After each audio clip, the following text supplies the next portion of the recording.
দেশ নেত্রী বেগম খালেদা জিয়ার জানাজা অনুষ্ঠিত হয়েছে। জানাজাটা পড়াইছে হইল এই দেশের সবচেয়ে বড় একজন আলেম, যাকে বহির্বিশ্ব বড় আলেম হিসেবে স্বীকৃতি দিয়েছে মুফতি আব্দুল মালিক হাফিজাহুল্লাহ, যার লিখিত আল মাদখাল ইলা উলুমিল হাদিস কিতাব বহির্বিশ্বের ইউনিভার্সিটিতে পাঠ্যগ্রন্থ হিসেবে পড়ানো হয়। এইরকম একজন আলেম। তবে বলবেন আলেম রে তো আমরা চিনি না, চিনবেন কেমনি? রতনে রতন চিনে, চোরে চিনে চোর। আপনি একজন আলেমকে জিজ্ঞেস করেন, ওই যে মনিরুল সাহেবের ছেলে এখানে আছে, শেখ আহমদুল্লাহ সাহেব, উনি মক্কিনগর দারে হাদিস মাদ্রাসার মুহতামিম, ওনারা জিজ্ঞেস করেন বাংলাদেশের বড় আলেমের নাম কি, তো উনি বলবে আব্দুল মালিক। রতনে না রতন চিনি, চোরে চিনে চোর, যে জাহেল ও জাহেল চিনি, যে শুধু রাজনীতি করে রাজনীতি চিনি, আর যারা ইলম চর্চা করে তারা আলেম চিনি। আব্দুল মালিক হাফিজাহুল্লাহর মতো মানুষ, যাকে দেশনেত্রীর জানাজার ইমামতির জন্য চয়ন করা হলো, দরখাস্ত দেয়া হলো, এরকম একজন ত্যাগী মানুষের জানাজা আপনি পড়ান। উনি রাজি হলেন, পড়ালেন জানাজা, কিন্তু এক খবিসে কইল যে আব্দুল মালিক সাহেব সূরা ফাতিহা পড়ে নাই, জানাজা হয় নাই। জানাজা সূরা ফাতিহা পড়ে নাই দেখে যে হয় নাই কথাটা কইছে, এটা কি ইলম বেশি হওয়ার কারণে কইছে নাকি আস্থা জাহেল হওয়ার কারণে কইছে? যদি তার কথা ঠিক মানতে হয় তাইলে এই লক্ষ্য ইতিহাসের শ্রেষ্ঠ জানাজা সব মানুষের আবার আনতে হইব, আর খালেদা জিয়াকে আবার কবর থেকে মরহুমারে উঠাইতে হইব, সবাই ভিড়া জানাজার পড়ানো লাগবে। জাহিলের কথা যদি শোনা না, আর যদি আলেমের কথা শোনা হয় তাইলে এই জানাজাটি ইতিহাসের পাতায় স্বর্ণাক্ষরে লিখে রাখতে হবে, দুনিয়ার একটা বড় জানাজা আছে। জাহিল হইলে পরে মানুষ জানাজারে ঈদ কয়, ঈদ রে জানাজা কয়, দুয়ারে নামাজ কয়, নামাজ রে কয়, এ মনে মনে বললেই হয়। এটা কিসের কারণে কয়? জাহেল হওয়ার কারণে কয়। এই কারণেই সকল মুমিন মুসলমানের উপরে ইলম শিক্ষা কি। যদি এতটুকু কেউ না জানে তাহলে কি বলছে, হায় হায় হে যে কইছে তাহলে তো এটাই ঠিক রে, এটা বলবে। আর যদি কিছু ইলম শিক্ষা থাকে তো তাকে বলবে, বেয়াদব, 12 কোটি মুসলমানের ঈমান নিয়ে খেলতে চাস, তোকে ঘাটটা ধরে আদালতে দাঁড় করায় ভ্রান্ত করার মামলার বিচারের আসামি বানানো, এই কথা বলবে, ঠিক না? বলবে না? তাইলে আপনারা বলেন তো, তাইলে কি ইলম দরকার নাকি দরকার না? তাহলে মাদ্রাসা হিকমা দরকার না দরকার না? যত মাদ্রাসা আছে এগুলো দরকার না দরকার না? এই জানাজা কেমনে পড়াইতে হয়, এই মাদ্রাসাতুল হিকমার এই নুরানি দেখতে নাই, একেবারে যারা মক্তবে পড়ে ও করে তারপরে দেন ওরা জানাজা পড়াই। কিন্তু হে শায়েখ, হে জানাজায় যে সূরা ফাতিহা লাগেনি এটা জানেন না? জানাজা যে দোয়া, এটা যে সূরা ফাতিহা দরকার নাই, এটা জানাই না। সুতরাং এই মাদ্রাসা জিন্দা রাখুন, তো ইলম জিন্দা থাকবে। ইলম জিন্দা থাকলে আখিরাত দেখার চক্ষু জিন্দা থাকবে। যদি এটা জিন্দা না থাকে তো জমিনের উপরে মুসলমান হবে, কিন্তু সব আন্ধা মুসলমান হবে, জান্নাত দেখবে না, তারা নাস্তিক মুরতাদদের পথে চলতে থাকে। আর এই মূর্খতা বেশি ছড়ানোর কারণেই দেশে এখন নাস্তিক মুরতাদের সংখ্যা কথা কম না বেশি? আগে গোটা দেশে একজন ছিল, তসলিমা নাসরিন, কবির চৌধুরী, আহমদ শরীফ।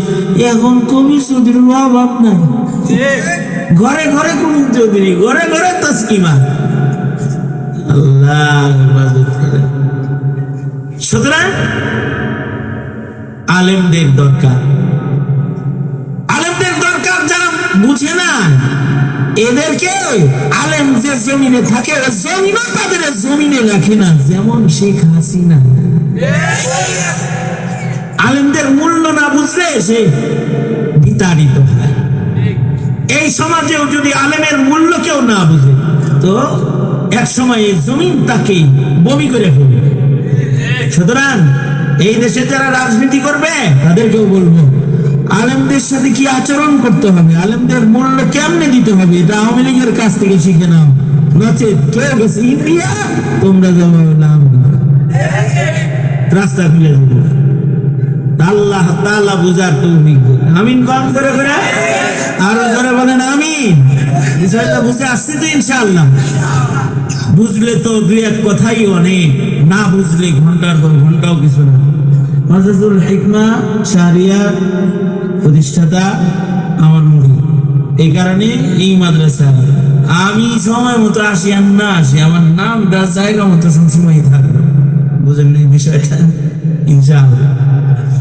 এই মাদ্রাসা তো বুনিয়াদি আমার পরামর্শ, সুতরাং এখানে আমার নাম ওরা দিয়ে রাখে। তাই বাদ এসা লিখছে 10 টাকা নিচ্ছে। কিছু কথা বললাম, ছেলেদের পাগড়ি দিয়ে যাই, দোয়া করে যাই। আল্লাহ তাআলা এই মাদ্রাসাকে কবুল করেন, ওদেরকে কবুল করেন, আপনাদেরকে কবুল করেন। আমিন বলেন। আল্লাহ তাআলা এই মাদ্রাসার হাফেজ যারা এবার পাগড়ি পেল ওদেরকে কবুল করেন। আমিন বলেন।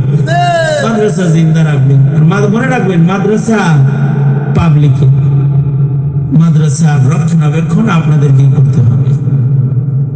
এই যে এতগুলো হাফেজকে পাগড়ি দেওয়া হবে, 4 মিনিট সময় আমি আপনাদের কাছ থেকে নেব। 4 মিনিটে 4টা লোকের নাম লিখবো আমি, যারা মাসে মাসে বেশি না, মার নামে 500, বাবার নামে 500 ইলিম জিন্দা করার জন্য মাসে 1000 টাকা দিবেন, 12 মাসে 12,000 টাকা দিবেন। 4টা লোকের নাম লিখে যাবেন। আপনারা এই মাদ্রাসায় সারা বছর ইলিমের খেদমত করবেন। বহু টাকা খরচ করেন এদিকে সেদিকে, মার নামে বাবার নামে। মাসে 1000 টাকা, 12 মাসে 12,000 টাকা দিবেন। 1 নাম্বার কার নাম লিখতে পারি যে 12 মাসে 12,000 টাকা দিবেন? হাত দেন, নাম দিন। নেসার ভাই মেম্বার সাহেব 1 নাম দেন। নামটা আমি লিখি, আমার হাতে কলমে লিখি। মেম্বার নেসার সাহেব, মাশাআল্লাহ। এই যে 1 নাম্বার। 2 নাম্বার কার নাম লিখবো? আমি 4টা নামই লিখবো। 2 নাম্বার কার নাম লিখবো? 12 মাসে 12,000 টাকা ওরা মাদ্রাসার শিক্ষকদের বেতন দিবে, হাফেজ বানাবো, আলেম বানাবো। আপনি আপনার মা বাবার নামে 500 1,000 টাকা এই মাদ্রাসায় সাদকা করবেন, দান করবেন। এর উসিলায় আল্লাহ আপনার খানদানের ভেতরে মূর্খতা দূর করে ইলমের খেদমত করবেন। আপনার সন্তানদের আল্লাহ যেন দিনের পথ দেখায়। কার নাম লেখাইতে পারি? 2 নাম্বার। 2 নাম্বার কে?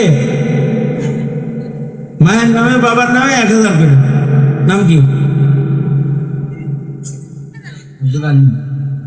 আব্দুল আলী। ওনার ছেলে আছে, এটা মাদ্রাসায় পড়ে। দাঁড়াও, এই দেখো ছেলে মাদ্রাসায় দিচ্ছে। এই মানুষটা বুঝাইছে যে মাদ্রাসায় ছেলে পড়ার দরকার। বসো বাবা, বসো। আল্লাহ ওরে বড় আলেম। আব্দুল আলিম, আব্দুল আলিম ভাই। 12 মাসে 12 মাসে 12,000। আর 3 নাম্বার হযরত উসমানের নাম বরাবর। কার নাম লিখবো? হযরত উসমানের সাথে আল্লাহ পাক জান্নাত দান করে। নাম কি ভাইজান? এই দেখো, মাশাআল্লাহ, উসমান গনি ভাই,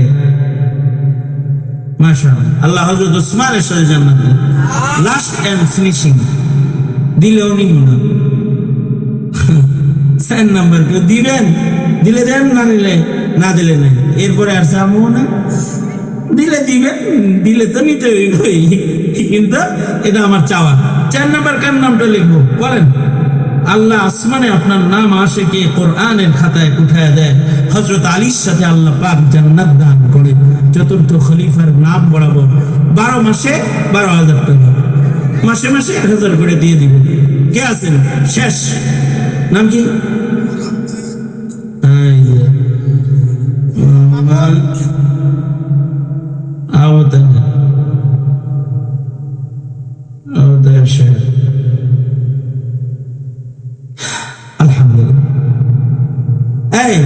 যে 12 মাসে 12,000 টাকা দিবে 4টে লোকে, এই দিয়ে কি সব শিক্ষকের বেতন হবে?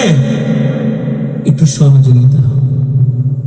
এই শিক্ষকরা 15,000 টাকা বেতনে চাকরি করে, আপনি তো 30,000 40,000 টাকা বেতনে চাকরি, 25,000 টাকা বেতনে চাকরি করে। এরা ঘর সংসার সব কোরবানি দিয়া ইলমের খেদমতের জন্য মানুষের করে। আল্লাহ কবুল করুক, আমিন বলেন। পরে বলবেন হুজুর 500 করে যদি চাইতেন তাহলে আমি একজন দিতাম। এরকম যদি কেউ থাকেন যে মাসে 500 দিবেন, 6,000 থাকলে হাত তুলেন, আমি নাম লিখা দোয়া করে দেবো। নাম কি? আলামিন। এই যে 500 গ্রুপ, এটা মাসে 500 আর 6,000 বছরে। 1 নম্বর কে? আল আমিন। হ্যাঁ, 2 নম্বর শাহজালাল। শাহজালাল ভাই। 3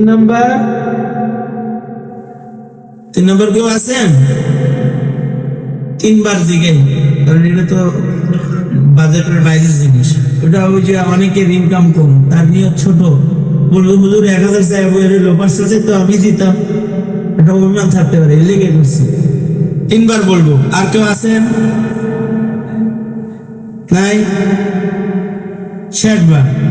আর কেউ আছেন মাসে 500 টাকা কোরআনের মাদ্রাসার খিদমতের জন্য, হাফেজ বানানোর জন্য মার নামে 250, বাবার নামে 250 দিবেন? 3 নম্বর থাকলে কেউ বলেন, ইনশাআল্লাহ আপনার নাম লিখে নেব। আল্লাহ পাক এই যে 6টা মানুষ নাম লেখাইছে, এদের নাম যেন আল্লাহ পাক কোরআনের আশিক হিসেবে আসমানে উঠায় নেন। বলেন আমিন। আওয়াজ করে জোরে বলেন আমিন। আওয়াজ হিসেবে থাকেন ইনশাআল্লাহ মাঝে দেখভাল করুন। এই ছাত্ররা, তোমরা মাদ্রাসা যারা আসেন, ভেতরে একটা চক্কর লাগাও, যে যা আছে কিছু কিছু শরীক হয়ে যায়, রুমাল দিয়ে চক্কর দাও। দাঁড়াও, কিছু ছাত্র দাঁড়াও, রুমাল দিয়ে একটা চক্কর লাগাই দাও, চক্কর লাগাই দাও। মাদ্রাসায় অল্প অল্প দান করা, এটা মুমিন মুসলমানের ইশকে নবী। এটা মুমিন মুসলমানের কি? ইশকে নবী, নবী প্রেম। হ্যাঁ, নাই টাকা, সে 1 টাকা দিছে, আবু বকরের মতো ছোট পোটলা দিছে, এটা উমরের বিশাল বস্তা দানের চেয়ে বেশি।